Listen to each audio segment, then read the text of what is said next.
Our topic for today is handling rejection. And all of our topics are based on our book, The 12 Universal Laws of Success. And we're pulling from a number of chapters, the chapter on relationships, the chapter on vision, the chapter on the law of command, what you speak about, how you talk about yourself.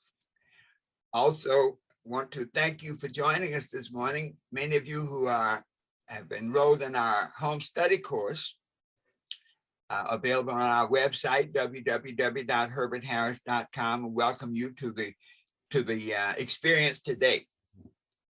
So before we go any further, let us do our meditation, because with all the exciting stuff going on with the internet, we need to be centered on where we are and what we need to do. So let's just sit straight up in our seats for a moment. Close our eyes. Put your hands palm down on your knees. Take a deep breath. Hold it.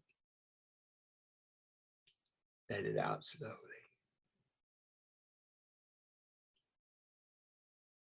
Take a deep breath. Hold it. Let it out slowly.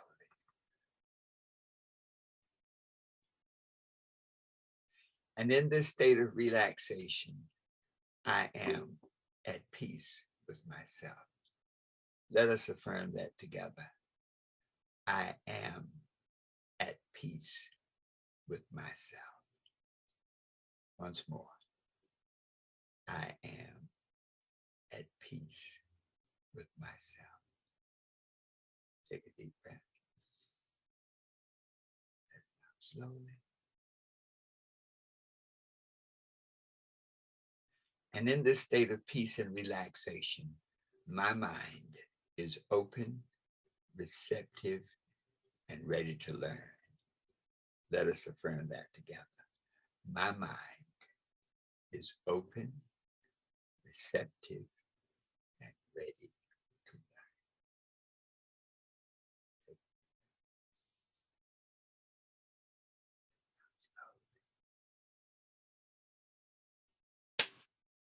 All right. Welcome, welcome. All right, let's see, we have a lot of people on, let's see, Masawi, Andrea, Ellie, Bento on Instagram, and we have a host of people on Facebook. So this topic today is one that I've been really feeling, and I think a lot of us have been feeling it at the same time.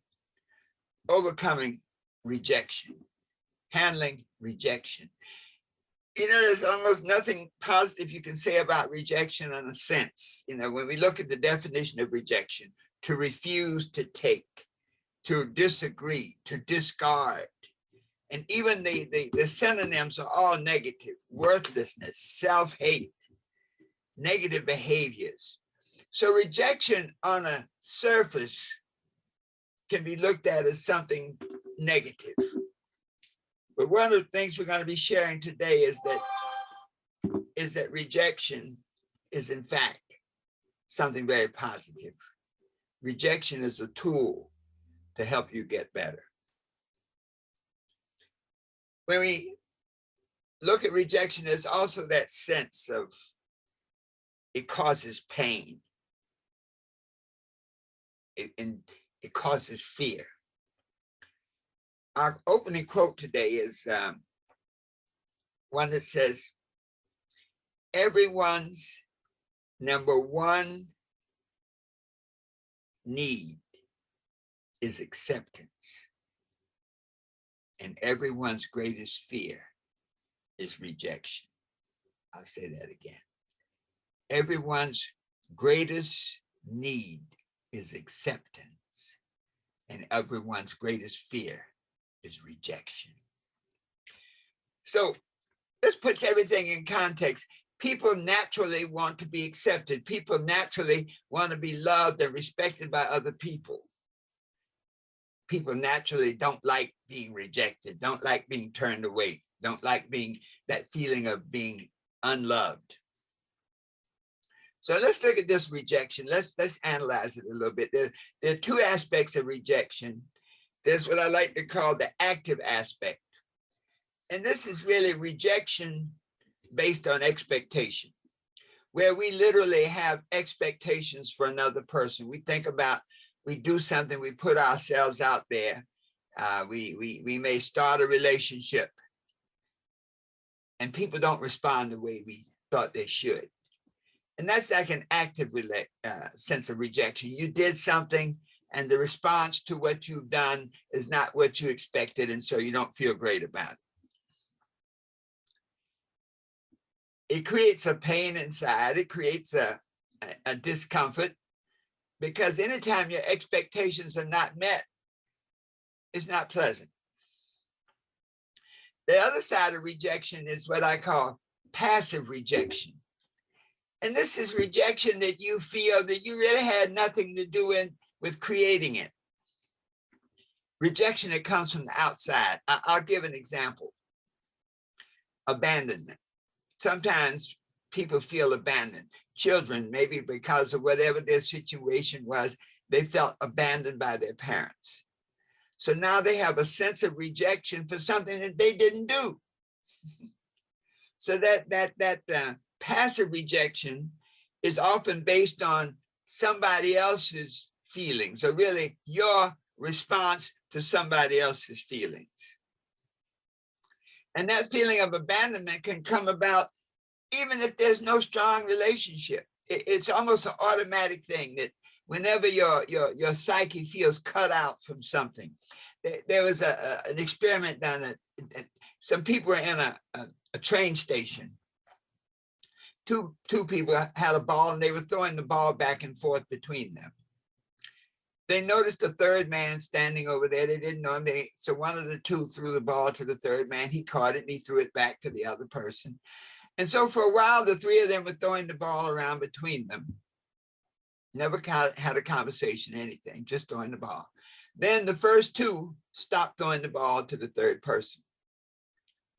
That third person felt a sense of rejection. He didn't know the people. He'd never seen them before, had no relationship with them, but just that activity can create that sense of rejection. So since rejection is a lot based on your perception, how you see things to be. Welcome, Kenya. Thanks for joining us today. How you see things to be. So in that example, the third person, although they had no relationship with the first two, he developed a relationship of like the tossing the ball around. And once that relationship changed, even though there was no hurt, there was a sense of hurt in that third person. So one of the key things about rejection is that sense of expectation, that so many times you do things with an expectation of return and you don't get the expected results when you've done it. Now, this is interesting because this is a failure to meet expectations that you really did not have control over, in a sense. So you extend yourself to a person. They don't respond in the way you thought they should. And then you respond to their lack of response, or you respond to their response. And so literally the rejection there you have is almost created by you. This person did not do what you thought they should do, and now you feel rejected because of what they did not do. They did not meet your expectations. And when that happens, things like that can make you doubt yourself, can pull you off the track. But we have to reframe that idea of rejection. So we extend ourselves to a person. They don't respond in the way we thought they should. We can feel rejection, or we can reframe it. We can reframe it and say, hey, that person didn't know who I am. They didn't know all the good qualities that I have. And so now that rejection can be looked at as a way of making room. Okay, that this person didn't respond to you in a way that you thought, and you should take that as a lesson now. And the lesson is that ain't the right person. And this, you should move on. So rejection can really be looked at as a realization that there's something better for you. Ash Sweeney had a great quote, and it says, rejection doesn't mean that you aren't good enough. It often means the other person failed to notice what you have to offer. Now that's a powerful reframing. I'm going to say that again because I really want us to make a note of that. Rejection does not mean that you're not good enough. It means that the other person failed to notice what you have to offer. Wow. And that's a profound thought, folks. How many times have we interacted with people who don't have the capacity to respond in the way we expect them to? In this sense, we can use rejection now almost as a pruning mechanism. Once they responded in that way, you realize, aha, I know who you are. I know what you're about, and I can act accordingly. So let's look at this now. Let's take some step-by-step methods for how to handle rejection. Number one, got to face it. If you don't face the rejection, you know, there are people that when they're rejected, they pretend that it didn't happen. They ignore it. They go into a state of total denial. And what happens is they stay locked in that state. They can stay tied up in that situation forever. You know, I've seen relationships where people break up for whatever reason, where one person blames the other for the breakup, but they never face it. They keep thinking the other person's going to come back. Every time they get an opportunity, we were at a class reunion once, and someone came back that I remember years ago, they had a relationship, and you could still see the tension because that person never faced the fact that the rejection had taken place. So step one in handling rejection is to face it, and to face it with a new frame of reference. A frame of reference that says, it's not about you, it's about the other person. And so when a person rejects you and you face it, you say, aha, they don't know who I am. They don't know the value I bring to the relationship. They don't know all of the positive things that I have. And that this person was just not meant for you. Sonia Parker said something powerful. She said, rejection is not a sign that something is wrong with you. It is a sign that they are wrong for you. Let's unpack that for a minute. Rejection is not a sign that something is wrong for you. It is a sign that that person is wrong for you. So when you experience that feeling of rejection from another person, don't frame it as something to undermine you, but it's like, aha, this is somebody I don't need to be with. Welcome, my classmate, Lundy Monroe. Thanks for joining us. So this is really a profound statement, folks. Once you can face it and realize that, hey, this rejection is really to let me know that that's not the person for me. Number two, the second way to handle rejection is to move on. Don't get stuck in it. The best way that you can handle rejection is to move on with the mindset there's something better for you. That this person who came into your space, into your life, was not the right one. And now that they've shown you who they are, move on. Do something better. I often tell, one of my teachers used to tell a story of a lady who was very deeply in love with this man, and they all worked together. And one day, her man ran off with her best friend. And my goodness, the lady was devastated. I mean, he ran off and he knew he was wrong. He didn't even come back to get his clothes. His clothes were still in the lady's apartment, and they were there staring in the face. And Move On said if she kept those clothes there, hoping he was going to come back, she'd stay stuck. But Move On says, you know what? Clean that closet out. His actions have shown me that he's not the right one for me. It has nothing to do with whether I'm good enough. It's that he's not the right one for me. And let me clean out that closet. In our Fantastic Friday, Sade was sharing an idea that sometimes in life you have to take out the garbage. You know, in your home, when you have stuff in your house and it's not supposed to be there, whatever its usefulness is gone, it's garbage. If you don't take it out, it starts stinking. And so this idea of moving on, that whenever you experience rejection, reframe it and move on. Get out of there. Number 3,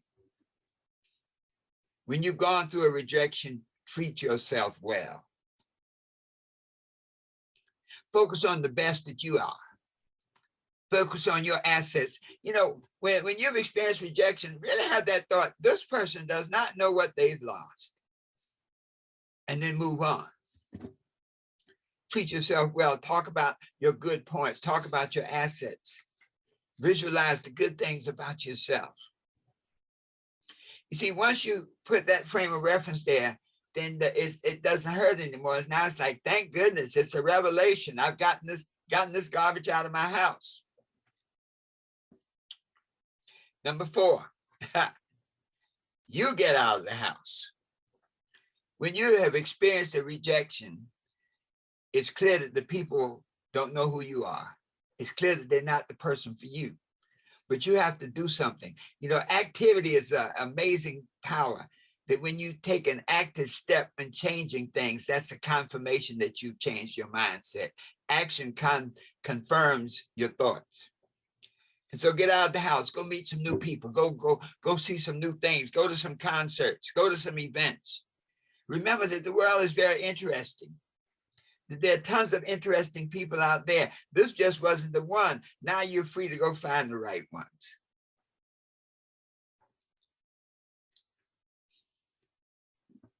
Number 5, love yourself more. When you love yourself more, that creates a positive vibration. That self-image, that how you see yourself, that how you relate to yourself creates a vibration now, and it attracts into your space the things that are important to you, the things that confirm who you are. Many times we subconsciously radiate vibrations that pull people into our life that we don't want to know, that we don't need to know, that we shouldn't know, that will hurt us if we let them stay around. And it may be something based on a past hurt or past trauma, past things.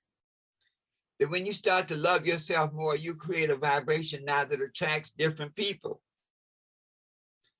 You know, the interesting thing is that when you love yourself more, it changes how you look. You know, when you leave your house in the morning, you look in the mirror, you're like, my goodness, I'm handsome, I'm beautiful, I feel good, I look good. It's not an ego trip, it's a confirmation that you feel good about yourself. When you walk out, you'll walk differently. I represented once a guy who was a pickpocket. And he said, you rarely ever get caught. So why is that? He said, well, because you watch a person, you can kind of tell who will let you rob them, who won't put up any resistance, who will give you whatever you ask them. Like, wow. So if you're sending out a vibration where you keep meeting negative people, change that vibration, you'll meet new people. And finally, the best way to handle rejection is the promise that you will never let rejection control you again. That whatever happens in your life, you will always be able to reprogram it, reframe it so that it's good for you. I've heard a phrase that says, love hurts. That's not true. Loneliness may hurt. Rejection may hurt, but love doesn't hurt. Be careful of how we speak about the good things about ourselves. In reality, love is the one thing that can cover up the pain. Love is the one thing that can erase the hurt. So be careful about our language when we use, especially the word love. One of the limitations of the English language, I think, evidently love is not that important in our culture. We say it is, but it's mainly lip service. When you go to the Eskimo culture, and snow has, I think, about 25 or 26 different definitions. Soft snow, hard snow, slippery snow, because it's important. They need to know the type of snow because it can help them, it can save them. In our country, in our consciousness, love is a word that we toss around. And so love does not hurt. Loneliness hurts. Rejection hurts. Love yourself and promise yourself you will never be impacted by rejection again. So now let's look at moving forward. We understand now how to handle it. How do we begin to set ourselves up so that rejection will never impact us? You know, it's important to look at the business arena. I'm a network marketer, an entrepreneur. And one of the things about business is sales. Okay, the essence of business is sales. They're selling something. Amazon says every business is selling something. And that means that if you're selling something, there's always that possibility of rejection. You might be selling something and people don't buy it. Okay. Go to the next person. And so in business, for example, let's look at some of the keys. One of the great ones in network marketing was a fellow named Bill Britt. And Bill Britt, over 25, 35 years anyway, when he finally made his transition, his residual income was about $6 million a year. And someone said, well, what's the secret? How did you accomplish that?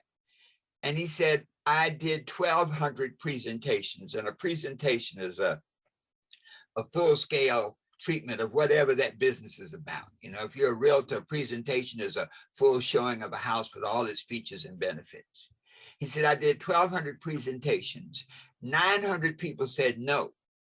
So now, if you look at rejection from that point of view, you could form a rejection-based mindset and never do another presentation in life. But the essence of business is what we call numbers. Life is all about numbers. So 900 people said no, but 300 people said yes.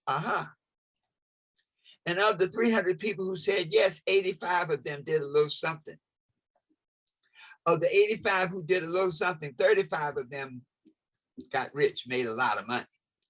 Of the 35 who made a lot of money, 11 of them made Bill Britt a millionaire. So 1 in 100. And so when we look at relationships, everybody, it's all about numbers. If you go through a whole series of relationships, you're going to find the right one sooner or later. So to recognize, I like to think of it something we call Sin law, safety in numbers, and the law of averages. So in relationships, look at the numbers. When you meet people who are not good to you, reframe your thinking, learn from it, and then go to the next person. Key in business, focus on your why, your long-term goals. In business, when you have rejections, you can either quit or you can hang in there. Very often people will come into a business, they'll be excited. It's just like a relationship. They're excited about a new person, excited about a new business. And they go out and they talk to 5 or 6 people who say no, and they go like, oh, I'm quitting. Well, the same thing happens in relationships. You get all excited about it, and then you go down the road and you find out the person is not who you thought they were. The way to overcome that is in business is numbers and focusing on your why. So in business, when things don't work out, you say to yourself, next.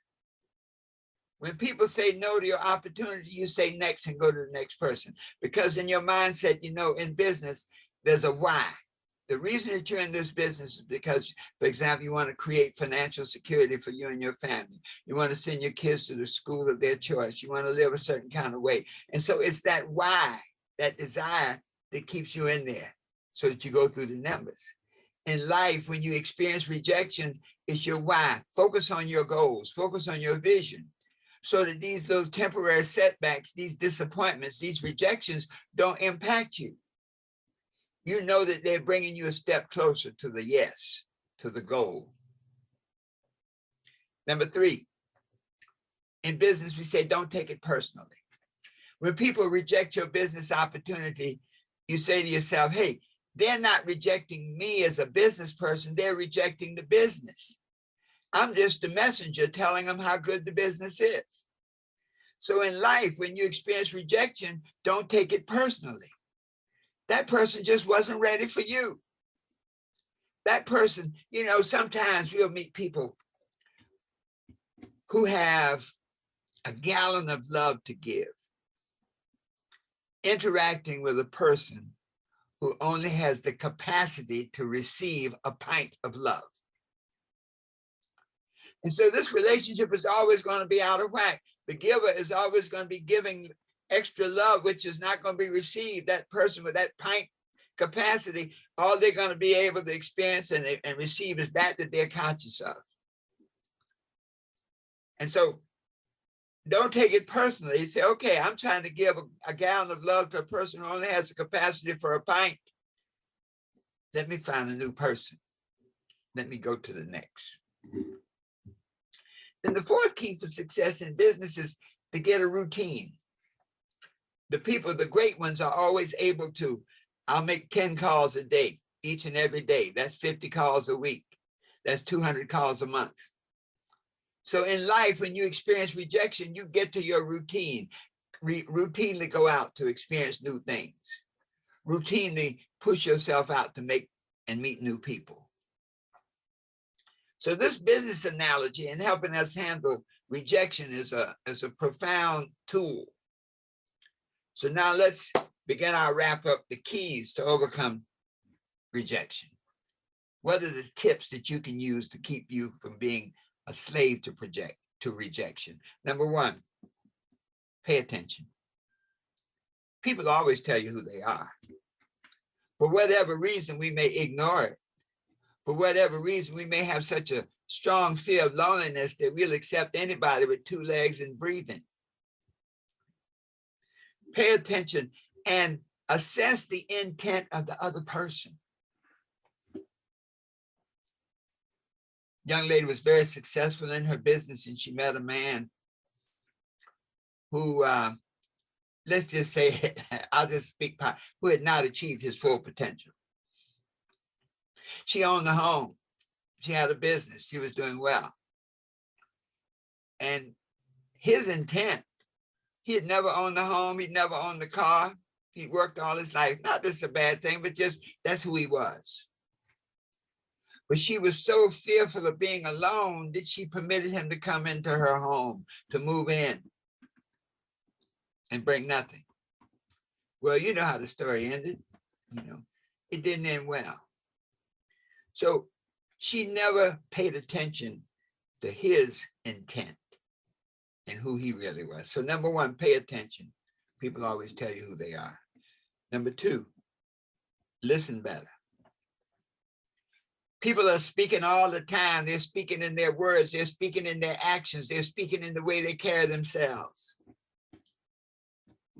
Someone often said, if you want to tell the quality of a man, check out how he treats his mom or his sisters. Listen better. When people tell you who they are, believe them. Because they'll be telling you.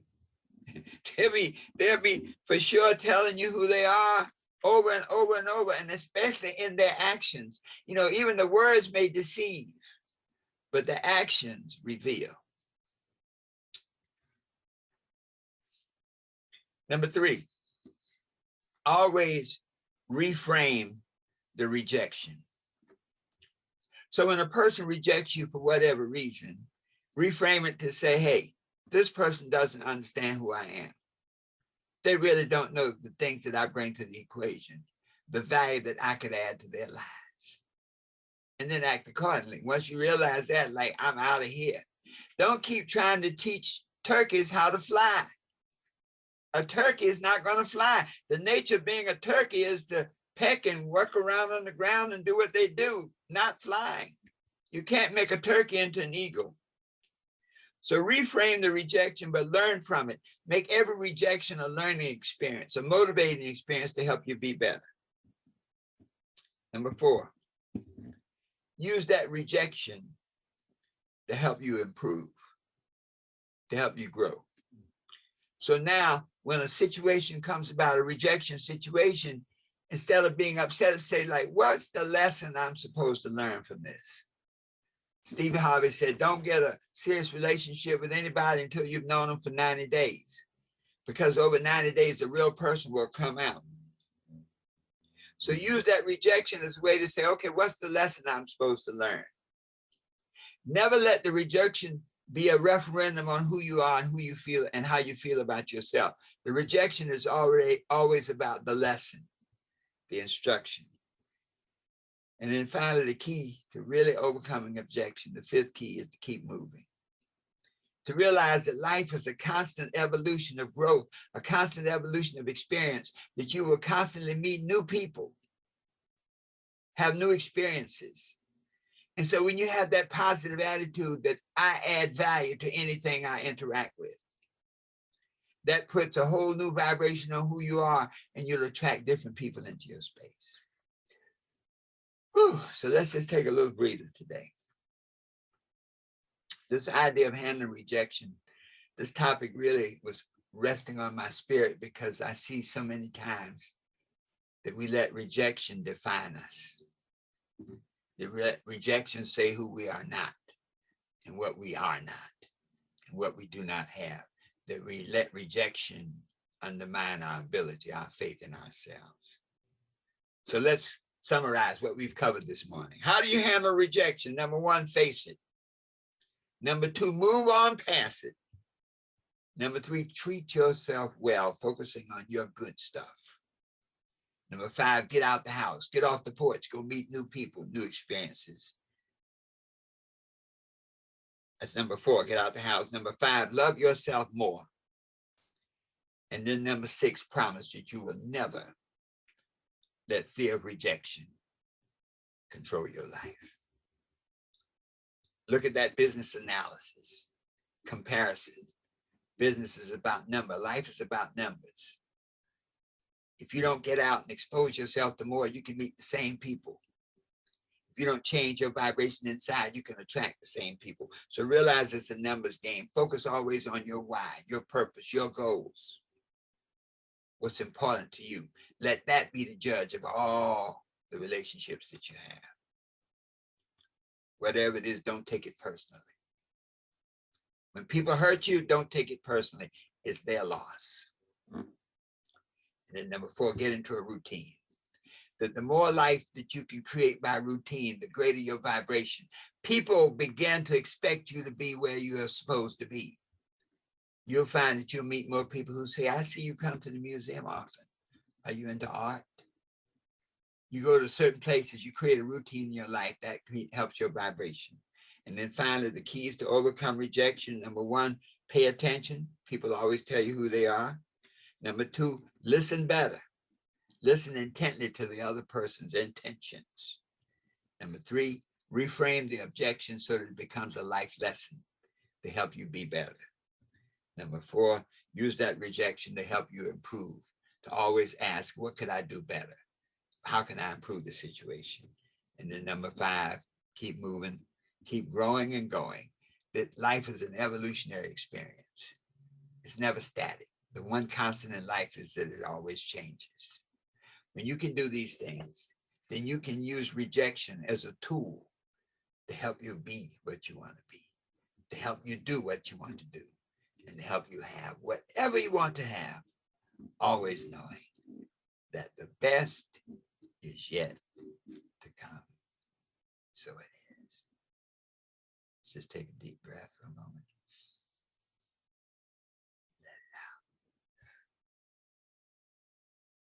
Thank you so much for being with us today. Those of you who are watching on Instagram and on Facebook, please visit our website, herbertharris.com, www.herbertharris.com, and fill out the contact sheet. Send us some questions about what's bothering you in your life, what's causing pain in your life, herbertharris.com, fill out the contact sheet and write to us what's bugging you. What challenge would you like help in changing and transforming your life?